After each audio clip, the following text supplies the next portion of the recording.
finishes off in style. Oh, he's done. And gets the...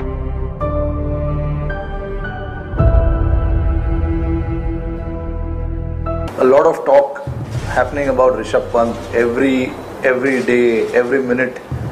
I just feel that he needs to be allowed to do what he wants to do on the field. And you know, I would request everyone to just keep your eyes away from Rishabh Pant.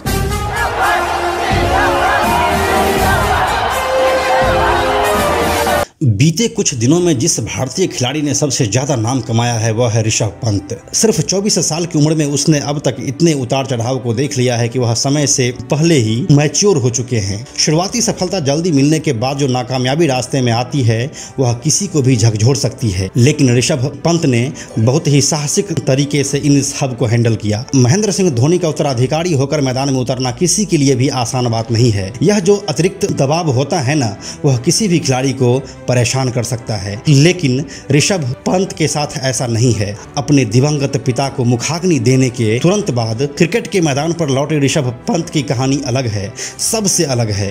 कितने संघर्षों के बाद वो यहाँ तक पहुँचे हैं, यही देखेंगे आज के हम इस वीडियो में। नमस्कार, मेरा नाम है प्रशांत और आप देख रहे हैं बेजोर क्रिकेट का यूट्यूब चैनल। 4 अक्टूबर 1997 को रुड़की में जन्मे ऋषभ पंत के लिए क्रिकेट खेलना कभी भी आसान नहीं रहा। जब वह 12 साल के थे उस समय वो वीकेंड पर अपनी मां के साथ क्रिकेट की कोचिंग के लिए दिल्ली आते थे। दिल्ली में उनके रुकने का कोई साधन था नहीं, तो वह गुरुद्वारे में अपनी रात बिताते थे और फिर वापस रुड़की लौट जाते थे। दिल्ली में वह तारक सिन्हा के पास कोचिंग करते थे। उनकी एबिलिटी को देखते हुए तारक सर ने ऋषभ से कहा कि अगर दिल्ली के टीम में जगह नहीं है तो तुम अंडर 13 और अंडर 15 टीम में राजस्थान की ओर से खेल सकते हो। लेकिन अब यह ऋषभ पंत का भाग्य कहें या दुर्भाग्य, राजस्थान की टीम में भी जगह नहीं थी। ऋषभ पंत को अब इंतज़ार करना पड़ा। इस इंतज़ार के दिनों में ऋषभ पंत ने अपने बैटिंग और विकेट कीपिंग के स्किल्स पर खूब काम किया। यह इंतजार की घड़ी समाप्त हुई साल 2014 में। अब वह दिल्ली के टीम में शामिल हुआ और उनका सिलेक्शन अंडर 19 के लिए हो गया। दिल्ली की ओर से असम के खिलाफ खेलते हुए ऋषभ ने 150 रनों की तूफानी पारी खेली थी, जिसे वो आज भी अपना फेवरेट इनिंग बताते हैं। इसी के बाद ऋषभ पंत का नाम हो गया। अगले साल 22 अक्टूबर 2015 को रणजी और 23 दिसंबर 2015 को वह विजय हजारे ट्रॉफी में दिल्ली की ओर से डेब्यू किए। साल 2016-17 के रणजी ट्रॉफी में ऋषभ पंत ने महाराष्ट्र के खिलाफ खेलते हुए 308 रनों की मैराथन इनिंग खेली थी। रणजी ट्रॉफी में 13 शतक लगाने वाले वो सबसे कम उम्र के तीसरे खिलाड़ी बने थे। इसके बाद उनका जलवा उस समय भी दिखा जब उसी साल यानी कि 2016 में ही 8 नवंबर को झारखंड के खिलाफ खेलते हुए ऋषभ ने सिर्फ 48 गेंदों में सेंचुरी ठोक दिया था। साल 2016 ऋषभ के लिए कामयाबियों का साल था। ऋषभ पंत का सिलेक्शन इंडिया अंडर 19 विश्व कप के लिए हो चुका था। टीम इंडिया टूर्नामेंट खेलने बांग्लादेश जा रही थी। हालांकि भारत यहां पर फाइनल हार गया था, लेकिन जो सबसे खूबसूरत चीज़ इस टूर्नामेंट ने इंडिया को दिया वह था ऋषभ पंत। 1 फरवरी 2016 को हुए नेपाल के खिलाफ मुकाबले में नेपाल ने भारत को जीतने के लिए 50 ओवर में 169 रनों का स्कोर दिया, लेकिन इस दिन ऋषभ पंत के नाम का तूफान आने वाला था, यह किसी को मालूम नहीं था। कैप्टन ईशान किशन के साथ ओपनिंग करने उतरे ऋषभ ने सिर्फ 18 गेंदों पर अर्धशतक लगाकर मैच को एक ही रुख में मोड़ दिया था। उस दिन कुल 24 गेंदों में 78 रन बनाने वाले ऋषभ ने 9 चौके और 5 छक्के लगाए थे। भारत ने 169 रनों के इस स्कोर को 19वें ओवर में ही पूरा कर लिया था। इसके 5 दिनों के बाद एक और मैच खेला गया। सामने थे नौसिखिया नामीबिया की टीम। इस दिन टीम इंडिया ने 50 ओवर्स में 349 रनों का विशाल स्कोर खड़ा किया, जिसमें ऋषभ ने ताबड़तोड़ 96 गेंदों पर 111 रनों की इनिंग खेली थी, जिसमें 14 चौके और 2 छक्के शामिल थे। इस दिन नामीबिया भी चारों खाने चित हो गया और इंडिया को 197 रनों से विशाल जीत मिली।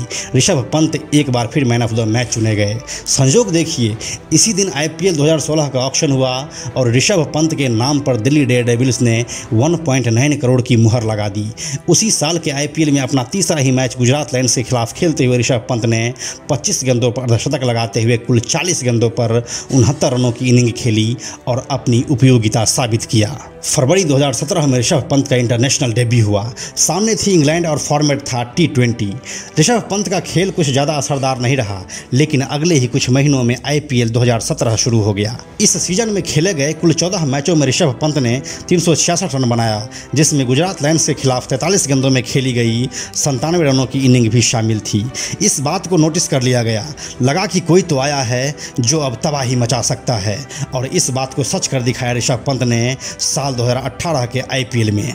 इस पूरे सीजन के 14 मैचों में ऋषभ पंत ने कुल 684 रन बनाए, जिसमें सनराइजर्स हैदराबाद के खिलाफ 63 गेंदों पर खेली गई नाबाद 128 रनों की इनिंग भी शामिल थी। अब ऋषभ पंत स्टार बन चुका था, उनको emerging player of the year का खिताब मिला। साल 2018 अभी खत्म नहीं हुआ था, अब ऋषभ पंत इंटरनेशनल क्रिकेट में भी धमाका करने वाले थे। उसने धमाका भी किया जब अगस्त 2018 में उसने इंग्लैंड के खिलाफ टेस्ट सीरीज में डेब्यू किया। ऋषभ पंत ने अपने टेस्ट करियर के पहले ही गेंद को 6 रनों के लिए स्टैंड में भेजकर यह बता दिया था कि वह पारंपरिक खेल खेलने के लिए नहीं आया है। ऐसा करने वाले वो इंडिया के पहले बल्लेबाज भी बने। इसके बाद सितंबर में उसने इंग्लैंड के खिलाफ इंग्लैंड में ही सेंचुरी बनाया। ऐसा करने वाले वो इंडिया के पहले विकेटकीपर बल्लेबाज बने।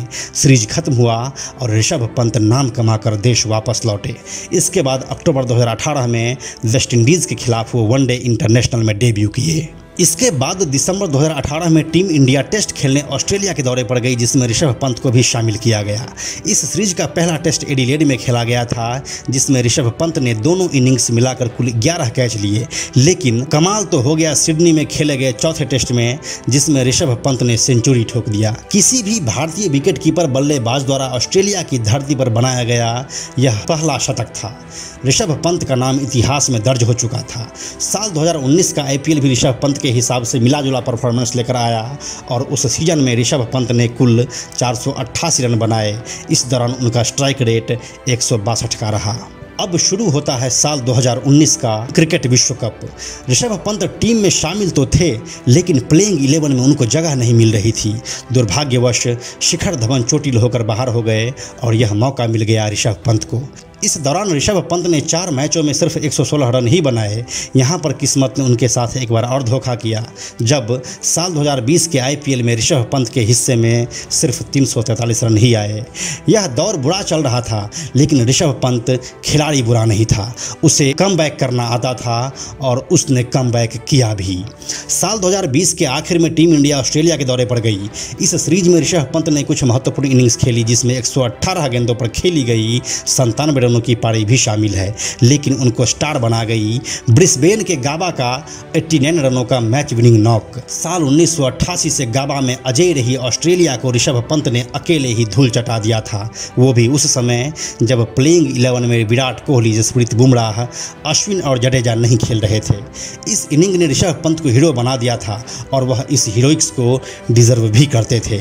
ऋषभ पंत को इस इनिंग के लिए मैन ऑफ द मैच का अवार्ड मिला। साल 2021 के फरवरी महीने में इंग्लैंड की टीम भारत के दौरे पर आई। यहाँ पर 4 टेस्ट के सीरीज में ऋषभ पंत ने पहला मैच में 91 रनों की पारी खेली। हालांकि यह मैच टीम इंडिया हार गई थी, लेकिन ऋषभ पंत का जलवा दिखा चौथे टेस्ट में, जब ऋषभ पंत ने 101 रनों की शानदार पारी खेली थी। उस पूरे सीरीज का हाईलाइट रहा था ऋषभ पंत द्वारा एंडरसन को रिवर्स शॉट मारना। क्या खूबसूरती थी उस शॉट में, आप भी देखिए।